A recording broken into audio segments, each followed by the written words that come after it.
Bienvenue les amis dans cette minute utile du mélomane. En fait, je voudrais vous parler d'un disque qui s'appelle Lunar Crash, avec l'accent britannique Lunar Crash. Ok, parce que c'est de David Fiuczynski, c'est un peu pas facile à dire. Fiuczynski, Fiuczynski, et John Medeski. Ok, John Medeski, il a été vraiment il a cartonné avec un trio qui s'appelait Medeski, Martin and Wood. C'est une espèce de trio un peu funky, groovy, que je vous recommande. Medeski, c'est un claviériste qui joue orgamon, Rhodes, piano. Un excellent pianiste avec beaucoup de... Oh,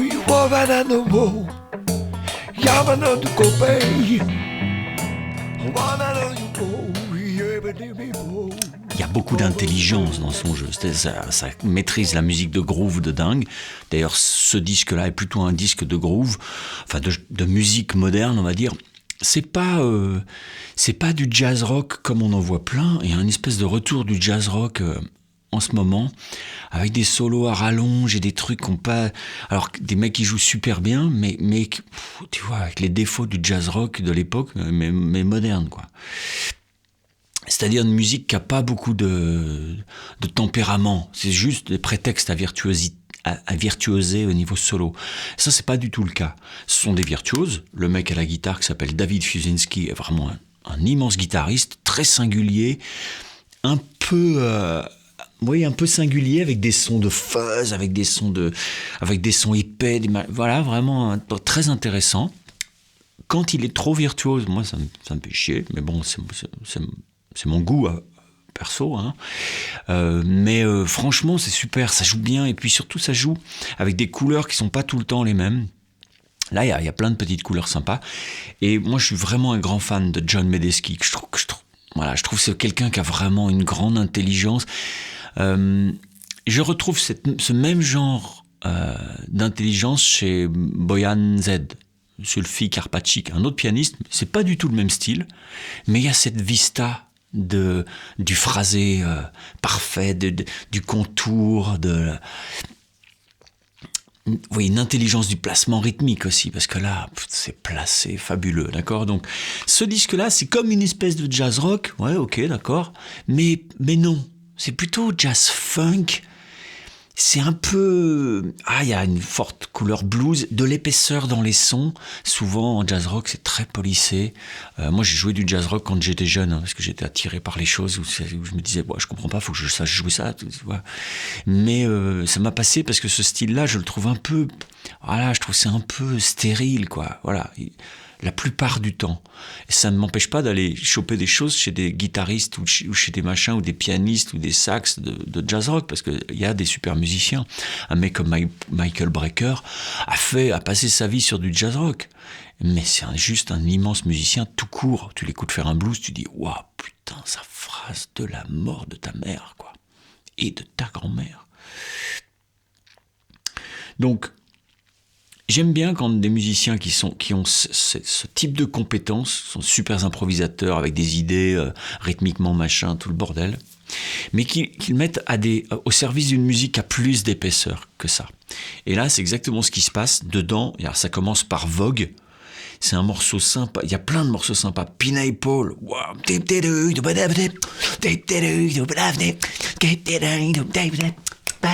puis ça groove de dingue, parce que à la batterie c'est Gene Lake. C'est pas mon beau-frère, c'est Gene Lake, ok. Et puis surtout parce qu'une batterie ça fait pas grand-chose s'il n'y a pas un bassiste de dingue. Et là il y a un de mes bassistes préférés. En fait, je dois vous dire, j'avais un petit frère que j'ai perdu qui s'appelait Yannick, et qui jouait de la basse exactement dans ce style-là, le style de Fima Efron.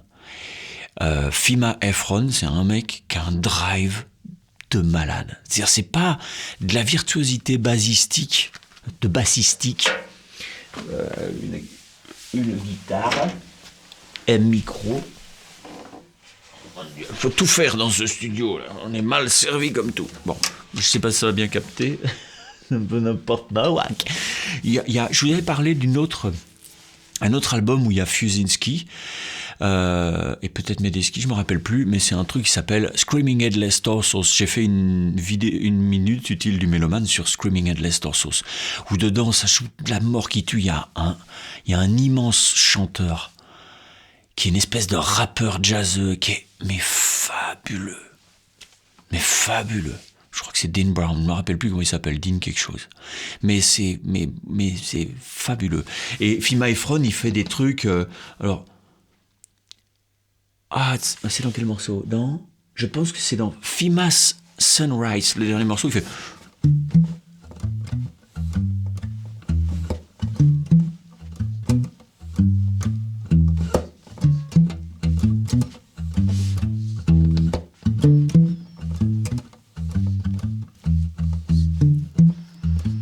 Et tu vois, il joue avec le placement. Et pareil, ça c'est sur ce morceau, mais il a aussi une ligne. Alors, je ne saurais plus dire dans quel morceau. Je pense que c'est dans... peut-être Pineapple. C'est quoi ça ? Ananas ? Je me rappelle plus. Oui, il a une ligne un peu là.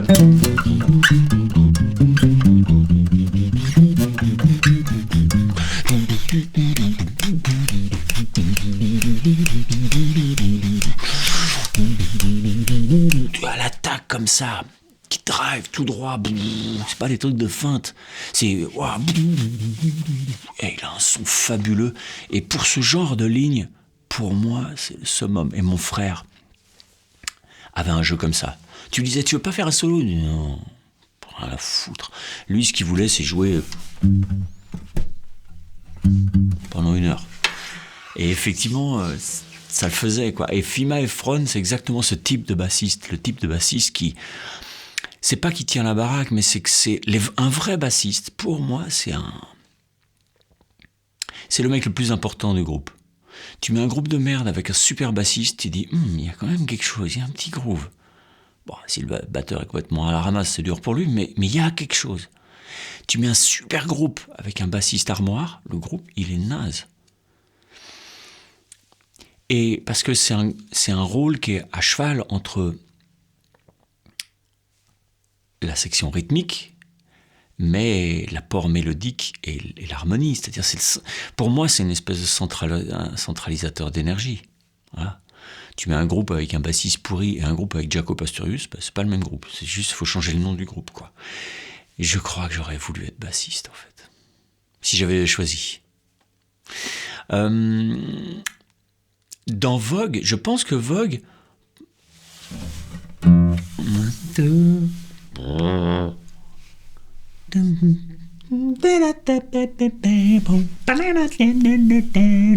avec un orgue, le groove il est d'enfer.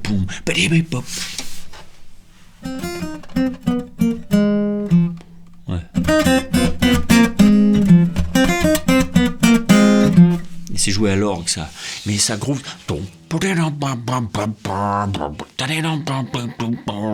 Des fois des wah-wah sur le clavier et tout. Puis là, ça se met à rentrer parce que c'est assez péchu, assez poilu. Vous voyez, c'est pas, c'est quand même de la musique, même si c'est une sorte de jazz funk machin tout ça un peu virtuose parce que les mecs jouent de dingue. Ça sent quand même sous les bras. C'est de la bonne musique qui a des vraies racines. Voilà, je trouve que ça n'est pas que de la virtuosité. Il y a de la virtuosité quand il y a besoin. Et c'est ça un vrai musicien, un grand musicien. C'est quelqu'un qui est capable de jouer moins de notes si c'est ça qu'il faut pour la musique. Et là, c'est très divers. Il y a Freelance Brown, qui est un truc franchement funky. Il y a un peu de voix dedans, il y a des filles qui viennent chanter. Vraiment, c'est un super disque. Ça s'appelle Lunar Crush, de David Fusinski et John Medeski. Je vous conseille, je ne sais pas si c'est encore disponible, moi j'ai acheté ça en 1994. D'accord, donc voilà, ça, c'est pas jeune. Mais c'est Gramavision, donc du coup, voilà, c'est quand même une grosse boîte, donc du coup c'est peut-être encore dispo, j'en sais rien. Démerdez-vous. Hein. Voilà, et à quoi ça ressemble.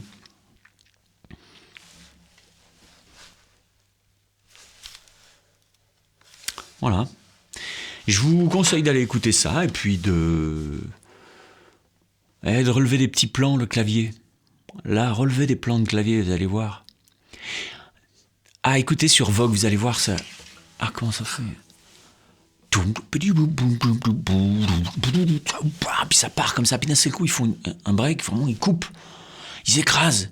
Et puis, paf, ça part sur... Le clavier part sur des trucs un peu en gamme partante. Une espèce de petit... Ah, des petites couleurs, d'un seul coup, c'est... Ah, qu'est-ce qu'il fait? Tu vois, c'est... Hop, hop, hop, la couleur. Et puis, bam, ça reprend et...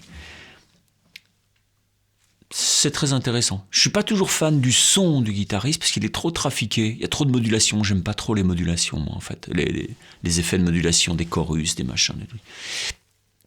Pour moi, il n'a pas assez de... Du coup, ça le rend un peu loin. Mais ça, c'est mon goût encore. Il y a des gens qui adorent les modulations, et puis c'est un immense guitariste, donc il sait exactement ce qu'il veut. Hein. Mais écoutez, ce guitariste, il y a des plans, c'est vraiment, ça joue d'enfer. Hein. Ça joue d'enfer. David Fiuczynski. Il a fait un album solo aussi. Peut-être bien que ça s'appelait Kiff. Essayez de retrouver ça. Mais je vous conseille ce guitariste, qui n'est pas complètement méga connu comme les stars habituelles. Tout le monde écoute les mêmes guitaristes. Celui-là, il est intéressant. Je vous le conseille. Et je vous conseille aussi le trio John Medeski, Martin and Wood. C'est un trio contrebasse, batterie, clavier. Et ils font tourner des grooves d'enfer. Ils ont beaucoup joué avec John Scofield aussi. Ils ont servi de rythmique, Medeski, Martin and Wood, à John Scofield pendant longtemps. Ils ont tourné en quartet, quoi, on va dire. Et John Scofield, c'est un des guitaristes, un des rares guitaristes que j'apprécie. Je suis pas fan de la musique des guitaristes habituellement, parce qu'on est trop sportif, quoi. Mais ça, c'est la bonne famille, c'est bonne pioche. Ok, bon, j'espère que ça vous aura donné envie d'écouter ce disque, peut-être de le trouver en magasin, ou je sais pas où, si vous avez un bon disquaire près de chez vous, il peut vous avoir ça, hein, d'accord. Arrêtez de donner vos sous à Amazon, peut-être que le petit disquaire à côté de chez vous, il serait content de vous commander ça, et il ferait ça bien, S'il y en a encore, hein, parce qu'il y en a plus beaucoup, hein, des disquaires indépendants. Bon, allez, je vous embrasse. Bye bye, ciao. Bon, ce micro... Ça gère. Oh,